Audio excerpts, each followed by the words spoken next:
Hello and welcome to New Junction. You join us this weekend at the Great Central Railway's model show, and we are currently in Quorn, and as you can see behind us we've got the station and the Hornby Express just coming to the platform. I am joined by none other than Bob from N Trains, and hello. We've been enjoying the event over the weekend and seeing what there is to offer, and as you can see it's a nice mix of real trains along with model trains. So this is all the exciting bit. Yes. We've got quite a lot on this weekend. We're going to see Epwood Street and Greg. I think we've got to go on Bradwell's Point, the new layout by Marcus. Who else are we seeing? We've got the Soar Valley Model Club. They've got their new exhibition layout actually. We're going to go and have a look at that in a bit. Yep. And I suppose we're doing a stint on Tony's Trains selling stuff. Yeah, we had a go at that. Yep. That's interesting. Everything's at a discount. It is when we're on there. Yeah. I'll be the people's champion. How much for this? Well, how much do you want to pay? Yeah. Retail's easy. Sorry, Tony. We promised we did try to get a profit for that. Slightly. And of course we've got some new announcements this weekend. Not as many as I was hoping for, but Bachmann have got a new scenic range, so you can actually make the station which is behind us. So that's going to be quite interesting. It is. I think it's about roughly just over £200. That's for the whole set because it's individual components, isn't it? So you can buy the stairwell, the toilet if you just want the toilet on your layout, the waiting rooms. So there's a whole bunch of different stuff that make that setup. So and different colours as well from different eras. It is, yeah. Yeah. Because you can do present day and two versions of the stations on this railway as well. So yeah. I think you can do Quorn and Rowfleet if you wanted to. That's a really nice set, and we'll be filming that in a bit. But no, otherwise we're well. I've got some layouts to see as well. I mean, we've walked around a few of them, but it's actually quite large, the event here. So we've only really got around half of it. So I've got the other half to try and get through this afternoon as well. Yeah. And yeah. I hope we're meant to be on that train. Stop the train. That's it. So on that note, with that note, I think we should go and have a look around and get a coffee. Yeah, I'm ready for one. Indeed. Yeah. So I'm going to try and watch this. I think it's a 5F leaving the station now. 5F. No, it's another 8F. I was wrong. There's two of them on. Look at that. That's easily the best part of this show. The mix of the real stuff and the model stuff. Absolutely. It's absolutely one of my favourite shows in the year, that is. So, right. It's my first time here as well, so it's very exciting to actually see the real thing going up and down as well. So sort of adds to the ambiance. It certainly does. Right. Oh, that's the telephone. We're due at the next scene. I don't know if that ring picked up on the microphones. If it did, then that was the telephone. So yeah, as the last coach leaves, we are going to have a look around. So we'll be back very shortly. So bye for now. See you in a bit. Bye.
Right, so that's been a fun model event, and well, the last train is just coming into the station.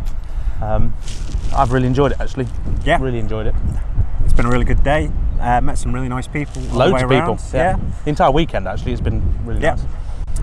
Rich has been taken up by quite a lot of fans, which is it's been good for me because that means I can get to look around. It's all part of the fun. What have we got coming in backwards? It's the 8F. The 8F. Another 8F. That turn round. They've got a pair working. Yeah, we've been here a whole of 5 minutes and we've seen two at the same time. No, I'm just joking. Right. Hopefully you've enjoyed this video. It's something slightly different. We'll try to get a bit more involved with some of the layouts. Yeah, well, I've really enjoyed it, as I said, so yeah. As long as you have. I have, yeah. It's been a fantastic weekend. Hopefully the footage comes out. Indeed. And yeah, thanks to Richard for putting me up as well. So I've been staying at Casa del Obviously. Yeah, Casa del New Junction. Bob always has a room. And you can stay in it for a small fee. As well. I signed the wall as well, so if the anyone, wall? Yeah. So if anyone wants a selfie there, there's a... I'll let you tell the other half you've done that. So, yes, thank you very much for joining us. It's been an absolute pleasure. It's been great to be here, and we'll both see you in future videos. Hopefully. Hopefully. Yes, thank you very much. Take care now. Bye for now. Bye-bye.